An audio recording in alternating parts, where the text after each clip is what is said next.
हाउसफुल निशित और वजीम बिस्मिल्लाहिर्रहमानिर्रहीम अस्सलाम वालेकुम students, welcome back to my YouTube channel. उम्मीद करती हूँ आप सब खैरियत से होंगे। तो स्टूडेंट्स, आज हमने पढ़ना है ENG 516 से lesson number 19। I hope so आप लोगों को लेक्चर 18 तक अच्छे से समझ आई होगी।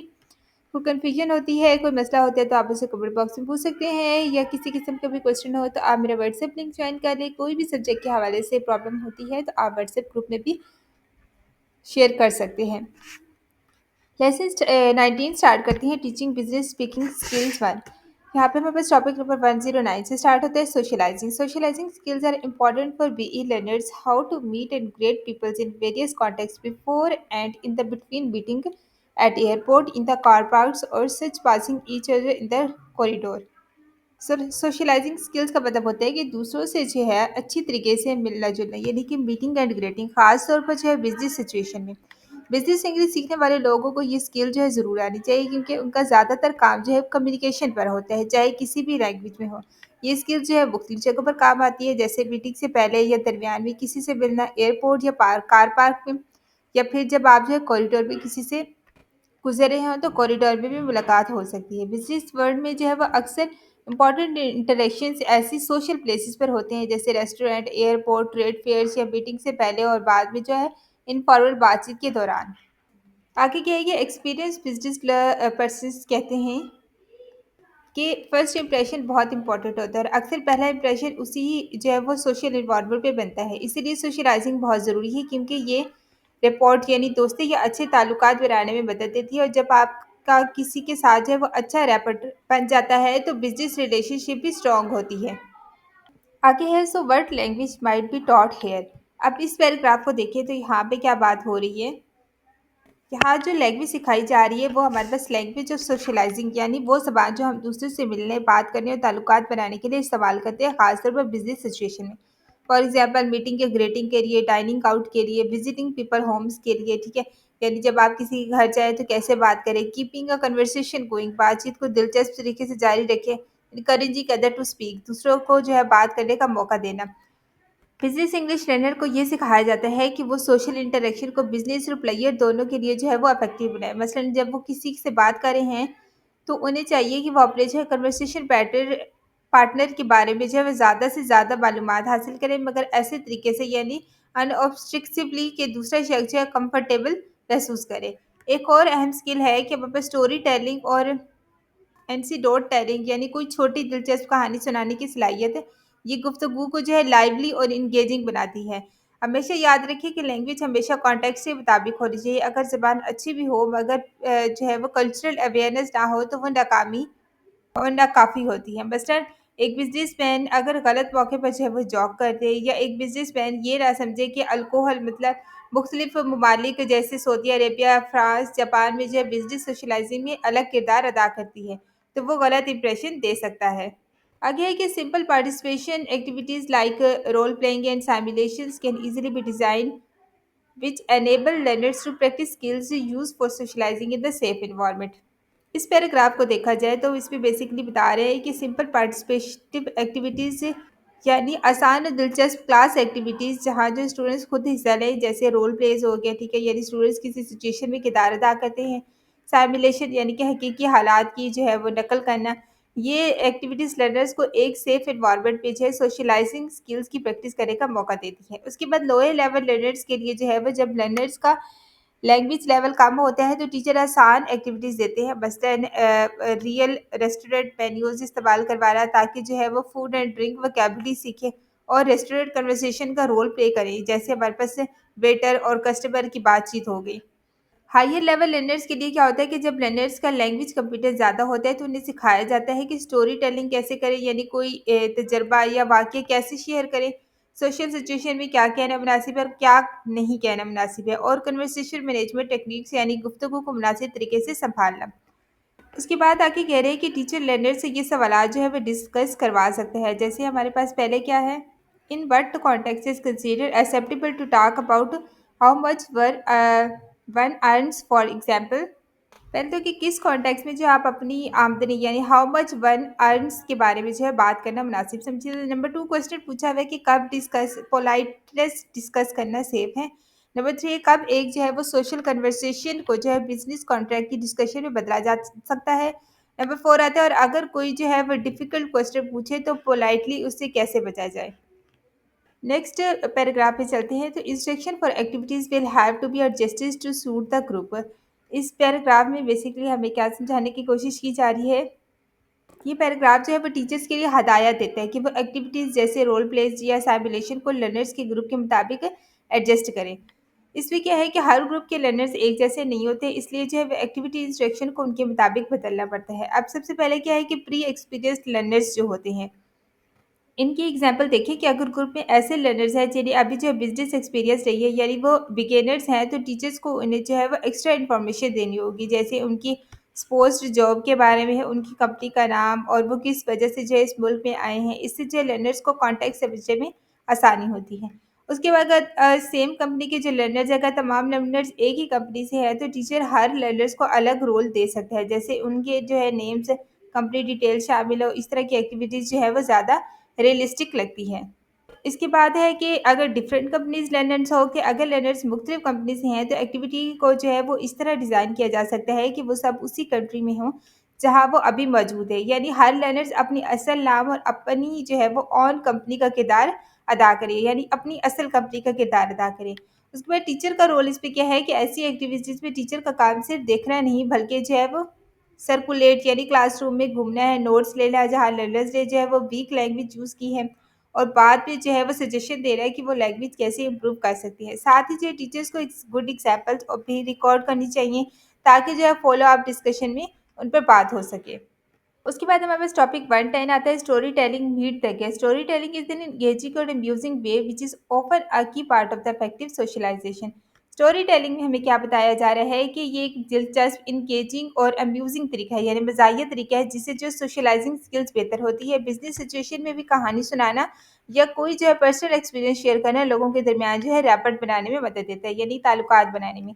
स्टोरी टेलिंग का प्रैक्टिस हम लोग कैसे करें कि टीचर लर्नर को मुख्तलिफ तरीकों से जो स्टोरी टेलिंग प्रैक्टिस करवा सकते हैं। फॉर एग्जाम्पल, एनसीडोट्स ये सुनाने के लिए जो है वो इनकरेज करें, यानी अपनी ज़ाती तजर्बा या छोटी कहानियाँ बताना। पिक्चर्स और प्रोमोट्स देकर जो है लर्नर को गाइडेड स्टोरी बनवाना। उसके बाद टीचर एज अ रिसोर्सेज क्या करती है कि टीचर खुद भी एक यूजफुल रिसोर्स है। वो अपनी जो है पर्सनल एंसीडोट्स यानी ज़ाती कहानी सुनाए, फिर इसे रिकॉर्ड करें, ताकि लर्नर्स बाद में जो रिकॉर्डिंग सुनकर यूज़फुल लैंग्वेज पर फोकस कर सकें। फिर हमारे पास आता है कि पॉसिबल जो क्लासरूम अप्रोचेज़ हैं। पहले क्या है कि listener listen to original recording and then repeat the story. पहले क्या है कि लिसनिंग करें और रिपीटिंग करें, यानी लर्नर्स पहले उसे जो है ओरिजिनल रिकॉर्डिंग सुनते हैं, फिर वही कहानी अपने अल्फाज में रिपीट करते हैं। नंबर 2 आता है कि learners read the text and then repeat the story, यानी कि रीडिंग है और रीटेलिंग है, ठीक है, यानी लर्नर्स टेक्स्ट पढ़ते हैं, फिर अपनी जो अंडरस्टैंडिंग से वही स्टोरी जो है वो दोबारा सुनाते हैं।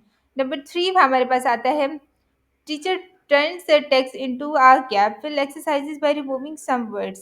क्या है कि गैप फिल एक्सरसाइजेस करनी है कि टीचर स्टोरी के कुछ वर्ड्स जो है वो रिमूव करके लर्नर से फिलिंग द ब्लैंक्स करवाता है। इससे जो वोकैबुलरी और स्ट्रक्चर याद रहता है। फिर हमारे पास है आस्क कैम्पबेल टेक्स्ट टास्क। ये teacher divided the story up into 3 और 4 parts and ask learner to put the part in the right order. Scrambled text task. अब स्कैम्बल टेक्स्ट टास्क क्या है कि पहले तो हमें कह रहे हैं कि टीचर्स कहानी को 3 या 4 पार्ट्स में डिवाइड करता है, लर्नर्स को उन्हीं सही ऑर्डर्स में जो है वो लगाना होता है, यानी कि उनको सही ऑर्डर में देना होता है कि पहले कौन सा पार्ट है, फिर कौन सा पार्ट है, फिर कौन सा पार्ट है। फिर यूजफुल फ्रेजेस की जो आइडेंटिफिकेशन है वो हम लोग कैसे करते हैं, ये एक्सप्रेशंस की आइडेंटिफिकेशन। लर्नर टेक्स्ट पे जो है वो एक्सप्रेशन या फ्रेजेस अंडरलाइन करती हैं जो वो खुद स्टोरी टेलिंग में इस्तेमाल कर सकते हैं। आगे है कि पॉजिंग एंड एम्फेसाइजिंग प्रैक्टिसेस। अब पॉजिंग और एम्फेसाइजिंग हम कैसे करते हैं कि लर्नर्स टेक्स्ट में वो जगह जो है मार्क करते हैं जहाँ पॉज होना चाहिए, और वो जो है वर्ड्स अंडरलाइन करते हैं जहाँ एम्फेसाइज करना है। फिर वो जो है वो स्टोरी क्लास के सामने जो है वो रीड अलाउड करते हैं, यानी ऊंची ऊंची आवाज़ में पढ़ते हैं और उसमें से जो है वो करेक्शन करते हैं। आगे हमारे पास है कि small talk in pairs small groups. पहले तो हम देखिए कि हमारे पास स्मॉल टॉक होता क्या है। जब लोग जो है बिजनेस सिचुएशन में होते हैं, तो वो हर वक्त जो है बिजनेस की बात नहीं करते, कभी कभी उन्हें जो है आम डेली लाइफ टॉपिक्स पर भी बात करनी पड़ती है, जैसे हमारे पास वेदर पर बात करना, ग्रेटिंग या प्लेजेंट्रीज का तबादला करना, किसी की हेल्थ के बारे में पूछना। ऐसी कैजुअल बातचीत को हम लोग स्मॉल टॉक कहा जाता है। ये नॉर्मल ह्यूमन इंटरेक्शन का हिस्सा है। उसके बाद क्या है कि why is small talk important in business, मतलब हम लोग हमारे पास ये टॉपिक आ सकते हैं कि स्मॉल टॉक क्यों ज़रूरी है बिजनेस कम्युनिकेशन में।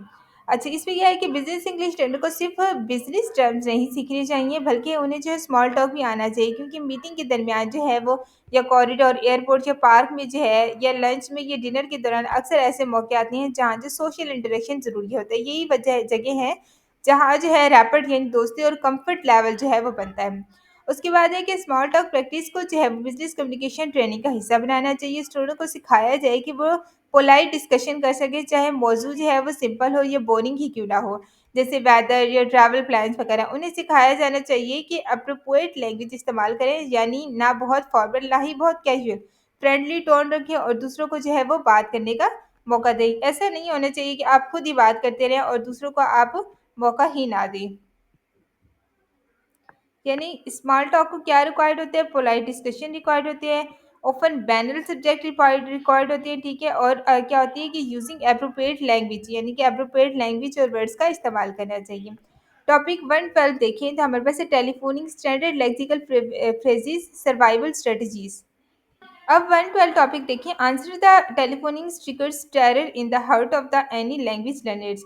इसमें देखें, जब किसी जो है वो लैंग्वेज लर्नर्स को टेलीफोन कॉल अटेंडेड करनी होती है तो अक्सर वो नर्वस हो जाते हैं। क्यों? क्योंकि जो है बात रियल टाइम में होती है, यानी फ़ौरन जवाब देना होता है, बॉडी लैंग्वेज नज़र नहीं आती, इसलिए जो अंदाज़ा लगाना मुश्किल होता है कि दूसरा शख्स क्या कहना चाहता है। और अक्सर कॉल उस वक्त आती है जब हम किसी और काम में मसरूफ़ होते हैं, लेकिन ये एक स्किल है जो प्रैक्टिस से सीखी जा सकती है। अब हमारे पास आगे इंपॉर्टेंस बताई हुई है टेलीफोनिंग स्किल्स की। इंपॉर्टेंस में हमें क्या कहना चाह रहे हैं कि बिजनेस दुनिया में जो है वो बहुत सा काम फ़ोन के ज़रिए होता है, इसलिए जो है वो टेलीफोन कम्युनिकेशन स्किल्स सीखना बिजनेस इंग्लिश के लिए बहुत ज़रूरी है। एक टेलीफोन कन्वर्सेशन में दोनों जो हैं वो लोग इंटरलोकेटर्स हिस्सा लेते हैं, और मकसद होता है कि बिजनेस ऑब्जेक्टिव को हासिल करना। और अगर किसी एक शख्स की टेलीफोनिक स्किल्स कमज़ोर हो तो सारा जो है वो कम्युनिकेशन फेल हो जाता है। उसके बाद हमारे पास से दो टाइप्स बताई गई हैं फ़ोन कॉल्स की। अब कौन सी हैं? सबसे पहले कुछ जो है वो कॉल सिंपल्स होती हैं, जैसे सेक्रेटरी किसी को जो है वो किसी दूसरे से कनेक्ट कर रही है, यानी कि I will put you through, या कोई शख्स बता रहा है कि वो मीटिंग के लिए लेट हो जाएगा। ऐसी कॉल्स के लिए जो है फ्रेजेस आसान होती हैं और जल्दी सीखी जा सकती हैं। अच्छा, उसके बाद हम दूसरी टाइप देखें तो दूसरी क्या है कि स्टैंडर्ड फ्रेजेस होते हैं, यानी कि जिसे हम लोग लेक्सिकल फ्रेजेस कहते हैं। अब स्टैंडर्ड लेक्सिकल फ्रेजेस को हम लोग देखें, ये वो जो है वो रेडीमेड सेंटेंसेस हैं जो अक्सर इस्तेमाल होते हैं, जैसे I am calling about, I will put you through, hold the line please. ये लर्नर्स को जो है वो कॉन्फिडेंस देते हैं और स्मूथ कम्युनिकेशन में मदद करते हैं। नंबर टू के सर्वाइवल स्ट्रेटजीज, ये वो एक्सप्रेशन हैं जो लर्नर्स को मुश्किल जो है सिचुएशन हैंडल करने में मदद देते हैं, जैसे I did not quit catch that, ये एग्जाम्पल हो गई, ठीक है। ये फ्रेजेस लर्नर को जो है कन्वर्सेशन कंट्रोल करने में मदद देती हैं। उसके बाद टीचर्स का क्या है कि टीचर कई तरीकों से जो है वो टेलीफोनी स्किल्स खा सकता है। पहले क्या है कि टिपिकल फंक्शंस के ज़रिए, जैसे गेटिंग थ्रू हो गया, टॉकिंग एंड लीविंग मैसेज हो गया, क्लैरिफाइंग इन्फॉर्मेशन होगी, या फिर टास्क बेस्ड अप्रोचेस के ज़रिए लर्नर्स को जो है रोल प्लेस करवाए जाएँ, ताकि वो प्रैक्टिस करते हुए जो है अपनी मिस्टेक्स खुद सीखें, मतलब खुद उससे मिस्टेक निकालें और फिर उसको करेक्ट करें। उसके बाद an effective way is to use learner mother tongue is to discuss telephone skills, as it is difficult to separate language from the communication skills. इसमें क्या कह रहे हैं कि टेलीफोनिक स्किल्स खाते वक्त लर्नर्स की जो मदर टंग होती है, मतलब उर्दू इस्तेमाल करना भी फ़ायदेमंद हो सकती है, क्योंकि लैंग्वेज और कम्युनिकेशन स्किल्स को अलग करना जो है वो आसान नहीं होता। ये फैसला टीचर्स के लर्नर की स्टाइल की ज़रूरत और क्लासरूम कॉन्टेक्स्ट पर जो है वो डिपेंड करता है। नेक्स्ट टॉपिक हमारे पास आता है 113 स्ट्रक्चर ऑफ टेलीफोन कन्वर्सेशन। इस पैराग्राफ को देखा जाए तो structure of the telephone call can be seen as two parallel building blocks. इसमें क्या कह रहे हैं कि स्ट्रक्चर जो है टेलीफोन कॉल्स का, एक टेलीफोन कॉल्स दो हिस्सों पर मुश्तमिल होती है, दो बिल्डिंग ब्लॉक्स होती है। नंबर वन कॉलर्स होते हैं, नंबर टू होते हैं कॉल्ड पर्सन होते हैं। ये दोनों एक खास जो है वो पैटर्न और सीक्वेंस को फॉलो करते हैं, यानी एक कॉल के अंदर कुछ जो है फिक्स स्टेप्स होते हैं जिनके मुताबिक जो है बातचीत आगे बढ़ती है। ये स्टेप एक फ्रेमवर्क की तरह होते हैं, जैसे बिल्डिंग के ब्लॉक जो हमारे पास कॉल को जो है कंप्लीट स्ट्रक्चर देते हैं। इसकी इंपॉर्टेंस क्या है कि यानी इवैल्यूएशन क्या है कि लर्नर को फीडबैक देना बहुत ज़रूरी है, ताकि वो जान सकें कि उनकी टेलीफोन कम्युनिकेशन कहाँ बेहतर है और कहाँ जो है बेहतरी की ज़रूरत है। फीडबैक या इवैल्यूएशन चार अहम पॉइंट्स पर होनी चाहिए: प्रेपरेशन पर, स्ट्रक्चर पर, मैनर पर और लैंग्वेज पर। ये चारों चीज़ें मिलकर जो है एक इफेक्टिव टेलीफोन कॉल्स बनाने में मदद देती हैं। प्रिपरेशन का मतलब है कि कॉल की जो मेंटल रेडीनेस है, यानी लर्नर्स को पहले पता होना चाहिए कि वो क्या इन्फॉर्मेशन देना चाहता है, उसने क्या कंफर्म करना है, क्या रिक्वेस्ट करनी है, या अगर जो है वो हम बस नेगोटिएशंस कोई कंप्लेन है या अरेंजमेंट परसुएशन करनी है तो वो कैसे करे। इवैल्यूएशन क्वेश्चन क्या आता है कि क्या लर्नर्स ने कॉल के लिए जो है वो नेसेसरी प्रिपरेशन किया है, या क्या वो जो है मुख्तलिफ स्कैनरीज यानी पॉसिबल सिचुएशन के लिए तैयार है। अच्छा, आगे फिर हमारे पास यहाँ पे नंबर 2 स्ट्रक्चर का बताया गया है। अब structure refers to the stage of all calls. इस पे देखें तो स्ट्रक्चर का मतलब होता है कॉल के स्टेज या स्टेप्स, यानी लर्नर्स को पता होना चाहिए कि कॉल कौन से हिस्सों में जो है वो डिवाइड किया जाता है। मसलन हमारे पास ओपनिंग हो गई, स्टेटिंग पर्पस हो गया, एक्सचेंजिंग इंफॉर्मेशन होगी, कंफर्मिंग डिटेल्स होगी, क्लोज द कॉल हो गया।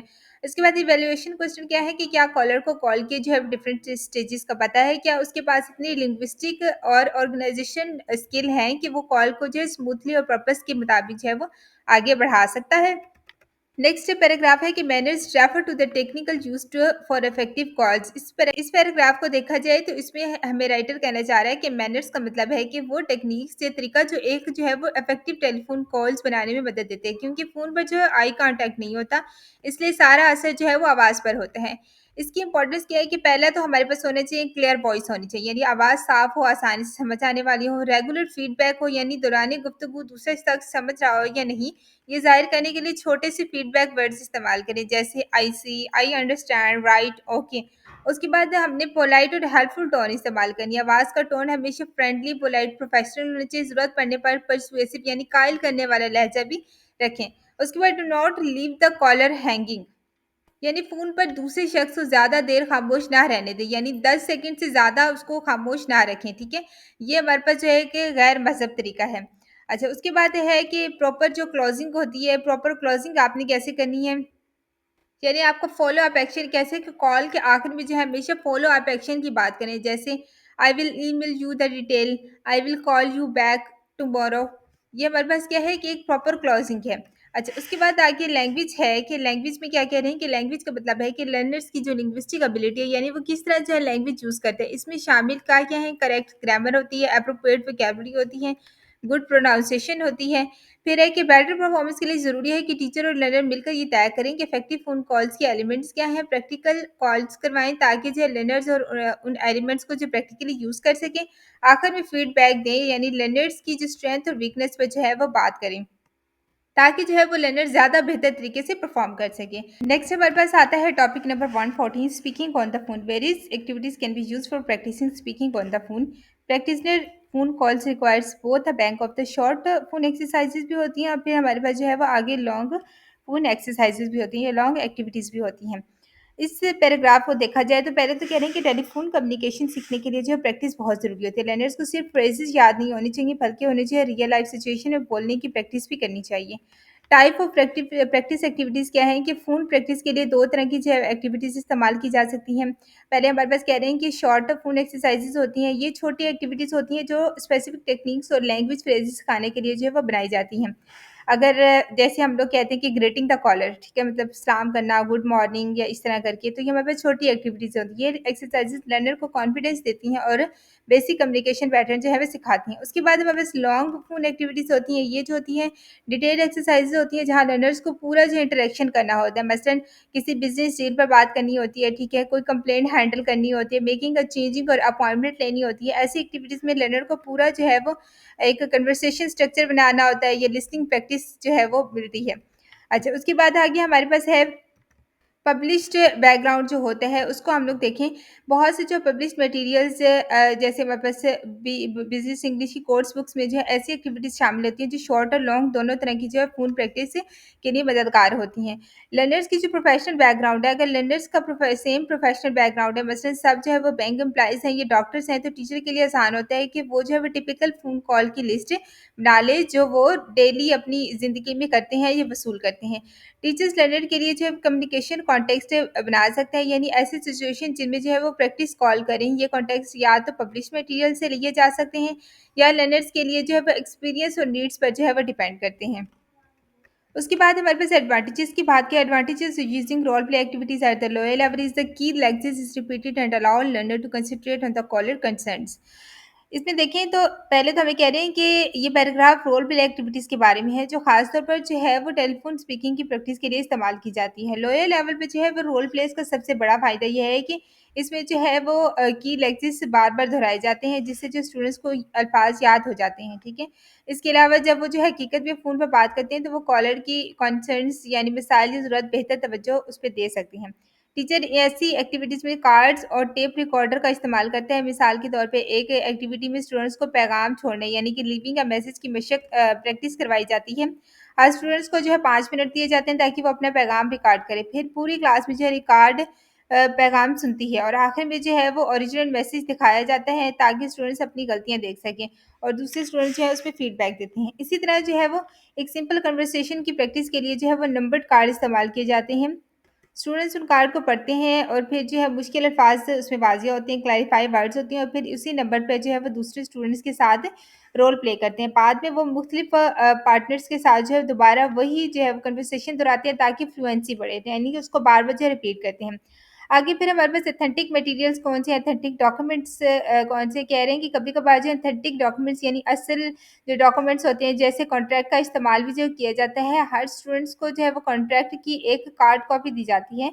जब वो कंटेंट से वाकिफ हो जाए, ठीक है, तो लर्नर ए फ़ोन करता है और लर्नर बी को जो है टीचर उस गुफ्तगू को रिकॉर्ड करता है और बाद में जो फीडबैक देता है ताकि जो वो गलतियों को दुरुस्त किया जा सके। नेक्स्ट पैराग्राफ है बस गाइडलाइंस है। Guidelines for performers improved performance. Teacher को ये यकीनी बनाना है कि जब जो है स्टूडेंट्स से टेलीफोन रोल प्ले कर रहे हों तो उनके दरमियान जो है आई कांटेक्ट ना हो क्योंकि फ़ोन पर बात करते वक्त चेहरा नज़र नहीं आता। टीचर खुद भी जो स्टूडेंट्स को उनके वर्क प्लेस पर कॉल करके उनकी गुफ्तगू रिकॉर्ड कर सकते हैं ताकि वो बगैर जो है विजुअल कॉजेज़ की क्यूज़ीज़ के जो सुनने और बोलने की जो है प्रैक्टिस कर सके। अगर स्टूडेंट एक ही जो है प्रोफेशनल बैकग्राउंड रखते हैं तो टीचर के लिए आसान होता है कि वो उनके काम से जो है मुतल्लिक टिपिकल कॉल्स जो है वो तैयार करें।